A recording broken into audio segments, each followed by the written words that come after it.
Kodak, do you believe that our moon landing in 1969 actually took place? What the fuck y'all talking about? You seem upset that I brought it up.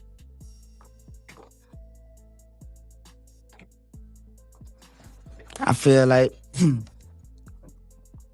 sometimes when niggas like be going through shit, like y'all be entertained by bullshit. You know what I'm talking about?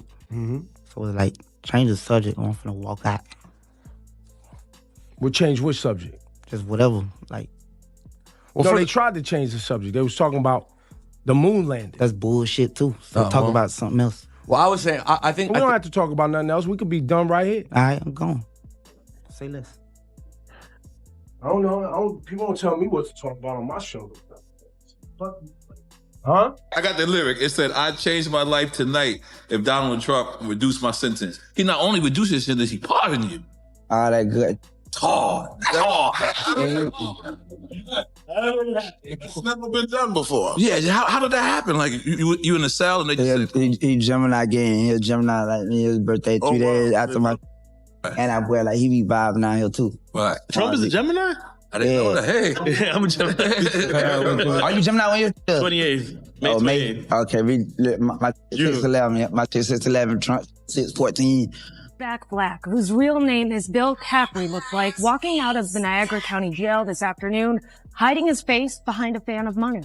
Police say that he had an undeclared pistol and marijuana in the car. I can probably only think of maybe one or two that was real awkward. One of them, Kodak. Tired. That nigga tired as fuck. Nah, tired. That's what I see. Okay. They're like tired, like they dead, and they dead like flies. Like flies everywhere. They dead. Yeah. And what happened? He different. You know what I'm Yeah, talking about?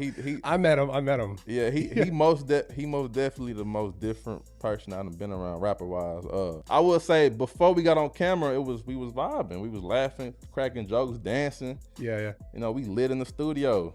And as soon as I turned the camera on, it was a whole different story. I was trying so hard not to laugh the whole time. Yeah. So I'm like, I feel like part of me is like, is he doing it on purpose, like to be a troll? I think that's what it was. He was trolling us. You wanna hit the black too? No, I like to drink. I don't smoke. What you drink? Tequila. My name Yak, so you gotta drink cognac. No, I like to drink what I like to drink, and you can give me what I like to drink. You gonna drink me? So you drinking Yak? You want me to drink you? You gonna be drinking Yak anyway? You want me to drink you? I drink you. I know you drink me, but I don't drink yet. Anyways, Brittany Renner, Kodak Black, thank you. Yeah, thank you. Thank you. No, Fucking thank you. Thank you. What you use on your skin, man? Your skin clear, man. What you use on the skin, man? Not Zima, black salt, African. What is it, man? What you bathe with? Dove, Ivory? I don't use soap. I just let the water hit. You know things are serious when a judge stops believing anything you say. That's exactly where Kodak Black is right now. An arrest warrant, a court date, prosecutors done being patient, and a repeat offender label that changes how the system treats you. But what makes this situation different isn't just the charges. It's the fact that Kodak might have talked himself into prison on Instagram Live. While lawyers were trying to save him, Kodak was online casually admitting to using a certain product you've only heard about in shows like Breaking Bad, smiling, laughing, acting like nothing was wrong. And that confession, it can be played back in court. The big question now isn't if Kodak is in trouble. It's whether this is the moment he finally runs out of chances. This didn't come out of nowhere. The warrant was issued because Kodak violated the conditions of his pretrial release. That means the court already gave him a second chance. He wasn't supposed to mess up. He wasn't supposed to be around certain things. And definitely wasn't supposed to test positive. But he did. And when you're labeled a repeat offender, judges stop seeing you as someone who needs help. They start seeing you as someone who refuses help. That's a dangerous shift. Kodak's original situation already involved possession-related issues and firearm context from prior cases. He had managed to avoid serious time before by taking rehab deals instead of jail. That option saved him once. It's not working this time, because this time, the warning signs weren't hidden. They were broadcast live to millions. Kodak hopped on Instagram Live and, without realizing it, Wink said the worst possible thing you could say while fighting charges. He admitted he had been using. Not indirectly, not rumors, straight from him. You could hear it in his tone. He wasn't worried. He wasn't thinking about court. He was thinking about the moment, about entertaining fans, about going viral. But prosecutors don't watch lives for entertainment. They watch for evidence. Anything you say publicly while under investigation can be used against you. And Kodak gave them a clip they didn't even have to edit. It was handed to them. And the courtroom reaction showed it.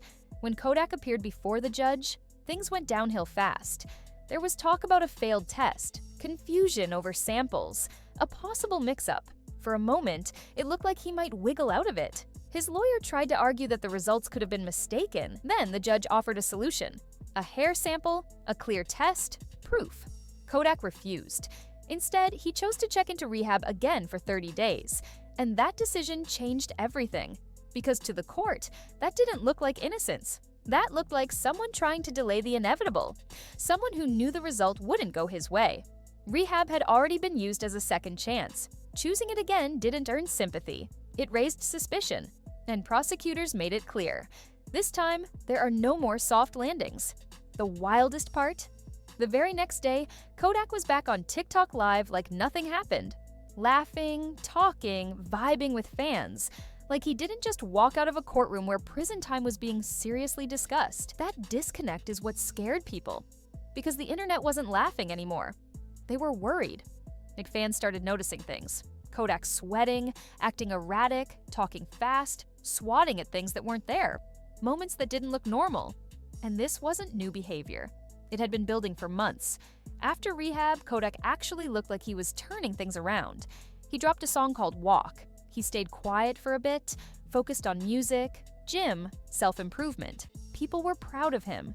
But once the spotlight returned, something changed. He started going live constantly, streaming every part of his life, feeding off attention, feeding off reactions. That's when the Kocha Not Live happened. Kodak appeared on stream looking completely off. Fans clipped it instantly. It went viral for the wrong reasons. The next day he apologized, but the behavior didn't stop. It got worse. At one point, Kodak went on live and said he felt like he was just waiting to pass away. That clip shook people, because now it wasn't just funny moments, it was scary ones. Fans on Twitter started saying the same thing. Someone help him. This is sad. He's not okay. One viral clip showed him eating chicken in the middle of the road. Cars passing, no awareness of how dangerous it looked. The streets weren't clowning him. They were watching him unravel in real time. Kodak later admitted something that explains a lot. He said he's never experienced real love. Not from partners, not from people around him. Not in a way that felt genuine. Fame hit him young. Money came fast. And suddenly, everyone around him had a reason to be there that wasn't pure. When you can't tell who's real, isolation creeps in. And isolation mixed with fame is a dangerous thing. People online started blaming those around him, saying nobody was protecting him, saying people were enabling him. Even Kanye West tried to step in publicly, asking people to help reach Kodak before things went too far. That's how visible the spiral became. Other rappers started speaking out too. One warning stood out. Kodak had done a song with 6ix9ine, and in prison culture, that name carries serious weight. Rappers pointed out that if Kodak ends up inside, that association could create tension, not because of music, because of reputation. Suddenly, the situation wasn't just legal, it was dangerous on multiple levels. And yet, Kodak kept going live. At a Baltimore Ravens game, fans saw him in person and immediately noticed something was off. Clips went viral again. Concern grew louder. That's when people like Wallow and Gilly reached out with real advice. Not yes man talk, not clout chasing, real words about his kids depending on him, because that's the part people forget. Kodak has 5 kids. He's the provider, the center of his family. That's a heavy weight to carry when you're not mentally steady. Kodak even made an appearance at the White House during this chaotic period, and the clips from that visit made things look worse, not better. You could see it. Something wasn't right. Eventually, Kodak got on a podcast and apologized publicly. To fans, to his mom, to people he hurt. It sounded genuine, but apologies don't erase court records, and they don't erase video evidence. The system doesn't judge feelings, it judges actions. Now, February 20th is approaching. That's the date where the judge decides if Kodak finally faces real time. And here's the harsh truth. Rehab didn't work, warnings didn't work, public embarrassment didn't work. So the court might believe prison is the only option left, not as punishment, but as consequence. Because at some point, the system stops trying to save you and starts trying to contain the damage. This story isn't just about Kodak, it's about what happens when fame hits someone who hasn't healed, when money covers pain instead of fixing it, when the internet watches someone decline in real time and can't do anything about it. Kodak is insanely talented, no one questions that, but talent doesn't protect you from yourself.